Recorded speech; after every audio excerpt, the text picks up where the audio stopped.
अस्सलाम वालेकुम। Muzammil सोवर्दी official YouTube channel के साथ मैं हूँ आपकी मेज़बान इकरार आज़। हमारे साथ मौजूद है मुज़म्मिल सोवर्दी। अस्सलाम वालेकुम, क्या हाल है आपका? वालेकुम सलाम, बिल्कुल ठीक। आप सुनाएँ कैसी तबीयत है आपकी? मैं ठीक, अल्लाह पाक का शुक्र है। सर आई एम श्योर कि हमारे नाज़रीन भी खैरियत से होंगे। मुज़म्मिल साहब, व्लॉग का आगाज़ करेंगे। सबसे पहले आपसे जानना चाहूँगी कि पाकिस्तान की जानिब से अफ़गानिस्तान में जो सर्जिकल स्ट्राइक्स की जा रही हैं, तो अफ़गानिस्तान में अब तक कितने मकासद हासिल कर चुका है पाकिस्तान? देखें, ये एक बड़ा दिलचस्प सवाल है कि पाकिस्तान जो है वो अफ़गानिस्तान पर पिछले 1 माह से सर्जिकल स्ट्राइक्स कर रहा है। एक राय ये है कि इसका अफ़गानिस्तान को कोई फ़र्क नहीं पड़ता और पाकिस्तान वक़्त और अपना पैसा ज़ाया कर रहा है, अपने बम ज़ाया कर रहा है। एक राय है कि फ़र्क पड़ता है। अच्छा, एक राय है कि हमें निशाना तो अफ़गान तालिबान की लीडरशिप को बनाना चाहिए। उनके 2-4 बड़े लीडर मरेंगे तो उनको एहसास होगा। इस तरह जो पाकिस्तान कर रहा है उससे उनको कोई फ़र्क नहीं पड़ता, वो तो गुरीला जंग लड़ने वाले हैं, उनको मिलिट्री डिपो से क्या ताल्लुक़ है। और एक सवाल ये है कि हम अब तक टीटीपी की क़यादत को निशाना क्यों नहीं बना सके। हुँ, पहली बात आप ये समझें कि जो अफ़गान तालिबान हैं वो इस वक़्त गुरीला जंग नहीं लड़ रहे। इस वक़्त वो गुरीला नहीं है। इस वक़्त उनकी हुकूमत है और उन्होंने एक हुकूमत चलानी है। उन्होंने अपने मुल्क में तमाम चीज़ें भी लोगों को देनी है, मुल्क में अमन भी रखना है, अपना अमन-ओ-अमान भी कायम रखना है, अपनी अस्करी ताकत भी कायम रखनी है। जो मिलिट्री डिपो उनके नुकसान बोल रहे हैं, ये मिलिट्री डिपो का असला वो अफ़गानिस्तान की अवाम पर हाकिमियत के लिए भी इस्तेमाल करते हैं। हुँ। तो अगर उनके असले के डिपो तबाह हो रहे हैं तो उनकी हक़ हाकिमियत भी कमज़ोर हो रहा है। ये नहीं है कि अब अफ़गान तालिबान जो है बमबारी से भागकर पहाड़ों पे चढ़ सकते हैं। कोई हुकूमत छोड़ के पहाड़ों पे जाता है? पहाड़ों से उतरे हुकूमत लेने के लिए हैं। पहाड़ों पर तो आप तब जाते हैं जब आपकी हुकूमत ख़त्म हो रही हो। इस वक़्त पाकिस्तान अफ़गानिस्तान के अंदर कोई रजीम चेंज ऑपरेशन नहीं कर रहा। हम किसी ग्रुप को ये ताकत नहीं दे रहे कि वो जाकर अफ़गान तालिबान से लड़े। पाकिस्तान किसी ग्रुप को असला नहीं दे रहा कि वो अफ़गान तालिबान के साथ खाना जंगी करे। पाकिस्तान वहाँ कोई निजी मलेशिया पैदा नहीं कर रहा अफ़गानिस्तान के अंदर, जो अफ़गानिस्तान के अंदर हालात ख़राब करे। वरना जैसे वो टीटीपी की सरपरस्ती करते हैं, हम भी अंदर 10, 15, 20 ग्रुप बना सकते हैं जो अफ़गान तालिबान की जान को अज़ाब डाल दें। पाकिस्तान ऐसा कुछ नहीं कर रहा। पाकिस्तान उन्हें अस्करी तौर पे कमज़ोर कर रहा है, जिसके नतीजे में उनके लिए मुश्किलात पैदा होंगी, उनका इंफ्रास्ट्रक्चर तबाह हो रहा है और उसके साथ-साथ उनकी एयर स्ट्रिप्स तबाह की जा रही हैं क्योंकि एक डर था कि वो एयर स्ट्रिप्स जो हैं इंडिया के इस्तेमाल में ना आएँ। तो जो पाकिस्तान की इस वक़्त स्ट्रैटेजी है, वो उनकी उनकी हुकूमत कमज़ोर करने की, उनकी अस्करी ताकत कमज़ोर करने की है, ताकि वो जब कमज़ोर होंगे तो कमज़ोर फुटिंग पर बात करेंगे। अब जहाँ तक ये सवाल है कि वो अफ़गान तालिबान को क्यों नहीं निशाना बनाते, मेरे ख़्याल में उसकी अभी ज़रूरत नहीं है। टीटीपी को क्यों नहीं निशाना बनाते, उसकी ज़रूरत है और मैं समझता हूँ कि आगे वो बना सकते हैं? बनाना चाहिए। मैं समझता हूँ टीटीपी, बीएलए के लोगों को तो हर कीमत पे निशाना बनाना चाहिए, चाहे जितना मर्ज़ी कोलैटरल डैमेज हो, वो हमारे दुश्मन हैं, हमें उन्हें निशाना बनाना चाहिए। इस हवाले से मैं ज़रूर समझता हूँ कि अभी तक टीटीपी और बीएलए की मरकज़ी क़यादत को निशाना नहीं बनाया गया, ये ज़रूर सवालिया निशान है।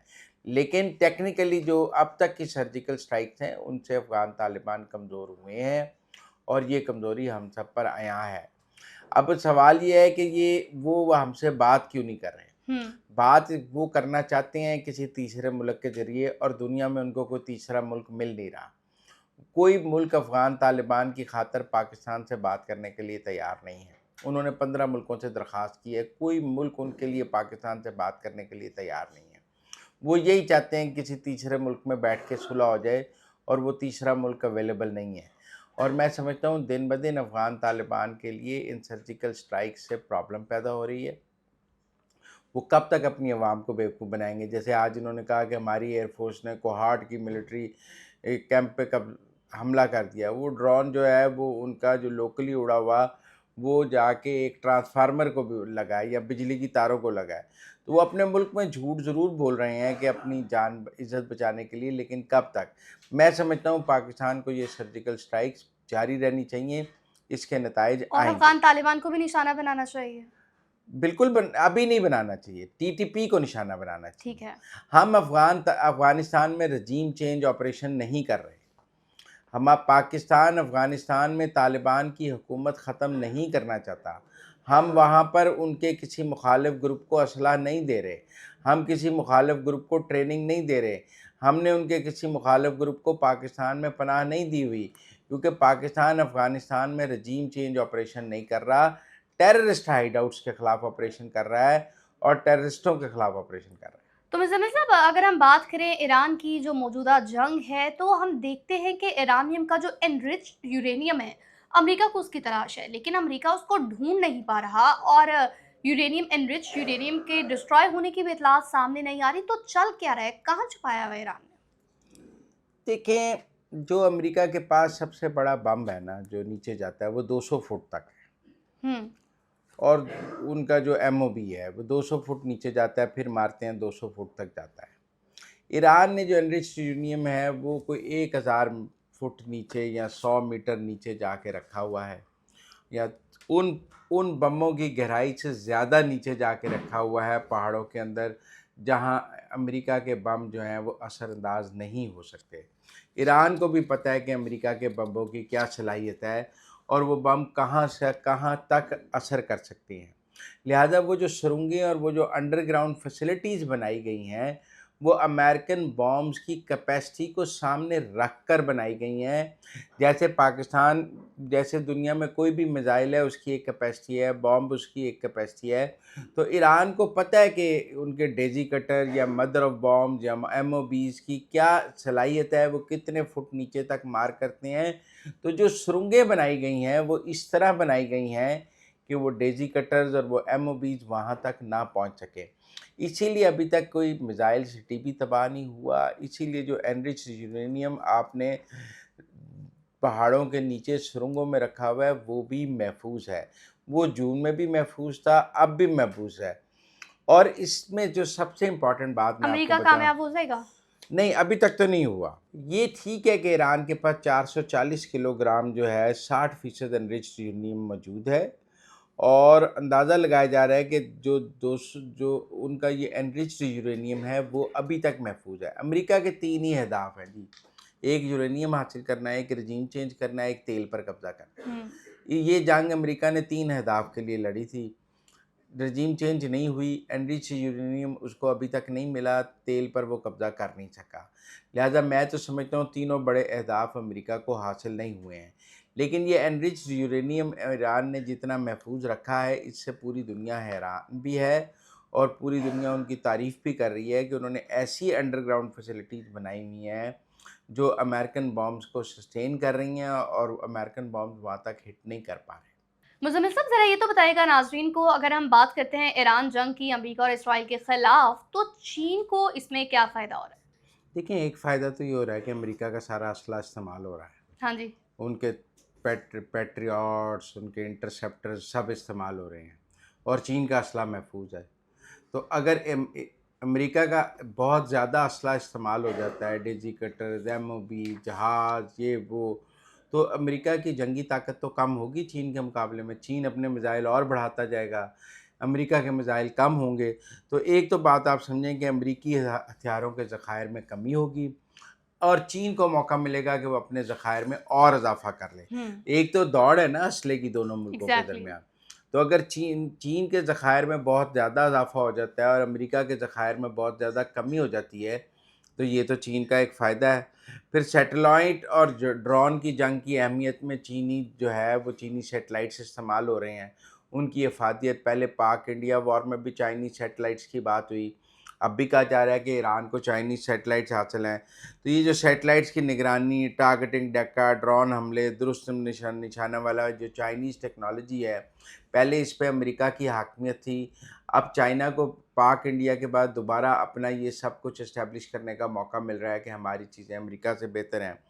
इसके अलावा महंगी फ़ौजी टेक्नोलॉजी पर भी सवाल हो रहा है। जंग ने एक अहम सवाल उठाया है कि महंगे जदीद हथियारों के साथ सस्ते ड्रोन और मिसाइल जो हैं वो मुकाबले में मौसर हो सकते हैं। और आप देखें ना, चीन हर चीज़ सस्ती बनाने का माहिर है। वो कहते हैं चाइनीज़ माल सस्ता माल होता है। चाइना ने वॉर की कीमत को कम करके भी दिखाया है कि आप सस्ते ड्रोन और सस्ते हथियारों के साथ बड़े इंटरसेप्टर्स और बड़े हथियारों का मुकाबला कर सकते हैं, जो एक नई जंग हिकमत अमली है जो हमें नज़र आए। तो चाइनीज़ ने ईरान, अमेरिका, इसराइल जंग से बहुत गेन किया है, जैसे उन्होंने पाकिस्तान इंडिया की जंग से गेन किया था कि JF-17 की शान बढ़ी थी, PL-15 की शान बढ़ी थी, J-10C की शान बढ़ी थी और दुनिया में J-10C ने राफेल को हरा दिया। अब भी जो चाइनीज़ टेक्नोलॉजी है उसकी शान बढ़ रही है। जितना जितना ईरान मुज़ाहमत कर रहा है उतनी उतनी चाइनीज़ टेक्नोलॉजी, चाइनीज़ सैटेलाइट्स की शान बढ़ रही है। तो मेरे ख़्याल में चीन को एक तो वॉर इंडस्ट्री में बहुत फ़ायदा हुआ है। हम नहीं कह सकते कि चीन की वॉर इंडस्ट्री को दूसरी दफ़ा टेस्ट किया गया है और उसने दूसरी दफ़ा अच्छे नताइज दिए हैं। और जो जंग से हासिल होने वाला फ़ौजी डाटा है, चाइना को बहुत सारा फ़ौजी डाटा मिल रहा है, अमेरिकन फ़ौजी डाटा, उसके बहरी बेड़ों का डाटा मिल रहा है। हम देख रहे हैं कि वहाँ पे एक चाइनीज़ स्पाई शिप भी खड़ा है नेवल, वो भी सारा डाटा हासिल कर रहा है और डाटा किसी भी मुल्क के लिए बहुत कीमती होता है और चाइनीज़ को बेतहाशा कीमती डाटा जंग के हवाले से इस जंग में हासिल हुआ है, जिसको हम नज़रअंदाज नहीं कर सकते। तो चीन ने काफ़ी जगह से फ़ायदा उठाया है। हम ये नहीं कह सकते कि चीन इस लड़ाई का बेनिफिशियरी नहीं है। चीन अस्करी तौर पे मिलिटरीली टेक्नोलॉजी के हिसाब से इस लड़ाई का एक बहुत बड़ा बेनिफिशियरी बनकर उभर रहा है। मुज़म्मिल साहब, आगे बढ़ते हुए सियासी मंजरनामे से शामिल करूंगी। पाकिस्तानी के सीएम केपी की जानिब से जो प्रेस कॉन्फ्रेंस की गई है, तो जो कहा गया है, जो पैगाम दिए गए हैं, वो किन के लिए? पैगाम दिया है फ़ौजी एस्टेब्लिशमेंट को।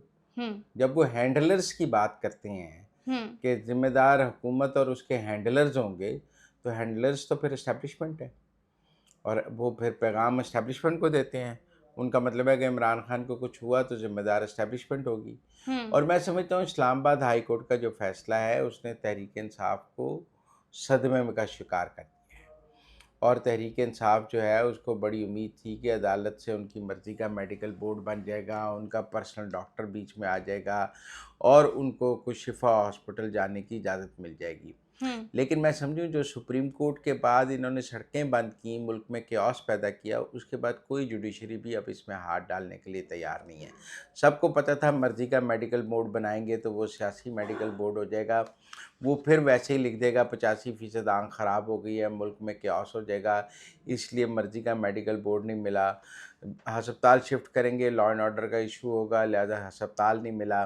टेक्निकल बात यह है कि जो पीटीआई या अलीमा खान का जो ट्रस्ट डेफिसिट विद एस्टेब्लिशमेंट है, वो इस वक्त सबसे बड़ी रुकावट है किसी भी चीज़ में। और एस्टेब्लिशमेंट ये सोचती है कि इस रिलीफ़ के नतीजे में एस्टेब्लिशमेंट को बराह रास्त नुकसान होगा। इसलिए मैं समझता हूँ कि रिलीफ़ की राह में रुकावटें हैं, वरना बीमारी पर तो सबको रिलीफ़ मिल जाता है। लेकिन दूसरा, इमरान खान की आँख रिकवर भी कर रही है। जो आपको लगा ना कि एडवोकेट जनरल ने बार-बार कहा कि हम ज़िम्मेदार हैं, हम ज़िम्मेदार हैं, उसकी वजह है कि उनकी आँख में बतदरीज काफ़ी बेहतरी है और तीसरे टीके के बाद कह रहे हैं और बेहतरी हो जाएगी, तो फिर उनकी आँख ठीक भी हो सकती है, वो ऐनक लगा के आराम से देख सकेंगे। इसलिए मुझे लगता है कि तहरीक इंसाफ को अपनी पॉलिसी में तब्दीली करनी पड़ेगी। वो जितना एस्टेब्लिशमेंट को ललकारते हैं, उतना ही उनका नुकसान होगा। एस्टेब्लिशमेंट को ललकारने का ना पिछले 2 साल में कोई फ़ायदा हुआ है, ना अब कोई फ़ायदा होगा। उनको फ़ायदा तभी होगा जब वो अपनी लड़ाई हुकूमत तक महदूद रखेंगे, उसमें एस्टेब्लिशमेंट को नहीं घसीटेंगे। एस्टेब्लिशमेंट को घसीटेंगे, एस्टेब्लिशमेंट फ़रीक बन जाती है। जब फ़रीक बन जाती है तो फिर आपके लिए मसाइल पैदा होते हैं। तो मुज़म्मिल साहब, आखिर में आपसे जानना चाहूँगी, हम देखते हैं कि जो सोशल मीडिया है, ख़ास तौर पर पीटीआई का, अब वो इतना एक्टिव नज़र नहीं आता। इतना जो ट्रेंड्स चलाए जाते थे, बयानिया बनाया जाता था, अब एक पोस्ट के बाद दूसरी पोस्ट ट्रेंड्स चल रही हैं, तो अब वहाँ पर भी थोड़ी-सी खामोशी नज़र आती है। उसकी वजह है कि आजकल जो है ना व्यूज़ आ रहे हैं जंग पे। हुँ। आप इस वक़्त सियासी वीलॉग करेंगे उसके व्यूज़ नहीं आते। हुँ। ये सब यूट्यूबर व्यूज़ के गाहक हैं। ये आजकल इमरान खान पे वीलॉग नहीं कर रहे ना, ये इमरान खान की सेहत पे भी वीलॉग नहीं कर रहे, ये ईरान जंग पे वीलॉग कर रहे हैं क्योंकि बिकी ईरान जंग रही है, एग्ज़ैक्टली। अफ़गान जंग बिक रही है या ईरान जंग बिक रही है। इस वक़्त लोग सुनना क्या चाहते हैं? लोग जंग सुनना चाहते हैं। इस वक़्त लोग इमरान खान को नहीं सुनना चाहते। इमरान खान एक सेलेबल प्रोडक्ट था यूट्यूब के लिए, डिजिटल के लिए, जब अमन था। इस वक्त तो जंग का माहौल है, लिहाजा इस वक्त आपको उनका सोशल मीडिया जो है वो भी जंग की खबरें देता नज़र आ रहा है, वो भी जंग पर बात कर रहा है। जंग में ज़रूर वो आसिम मुनीर साहब को घसीट लेते हैं कि आसिम मुनीर जो हैं वो अब सऊदी अरब के आगे चले गए हैं, वो ईरान के ख़िलाफ़ हो गए हैं, वो अमेरिका के हक़ में चले गए हैं, उन्होंने अड्डे दे दिए हैं, उनकी सऊदी अरब की वजह से ईरान से लड़ाई हो गई है। ये नैरेटिव ज़रूर पीटीआई का सोशल मीडिया बना रहा है, फील्ड मार्शल, लेकिन इमरान खान इस वक्त सेलेबल प्रोडक्ट नहीं है। इस वक्त जंग सेलेबल प्रोडक्ट है, इस वक्त लोग जंग को सुनना चाहते हैं, लिहाजा मेरे ख्याल में उनका सोशल मीडिया जो इमरान खान के लिए बयानियाँ बनाता था, आप देखें इस्लामाबाद हाई कोर्ट के फ़ैसले के बाद जिसमें उनको मेडिकल बोर्ड नहीं मिला, अस्पताल नहीं भेजा गया, उसके बाद भी सोशल मीडिया पे कोई नैरेटिव नहीं बन सका, हम्म। क्योंकि सारे जंग पे बात कर रहे हैं, उस पर तो किसी को बात करने की फुर्सत ही नहीं है। तो ये फ़र्क आप समझें कि जब बड़ी खबर मौजूद होगी तो फिर इमरान खान छोटी खबर, उसकी कोई अहमियत नहीं होगी। अब तक के लिए इतना ही। चैनल को लाइक शेयर सब्सक्राइब जरूर कीजिएगा। फीडबैक से भी आगाह कीजिएगा। अल्लाह ने के बाद।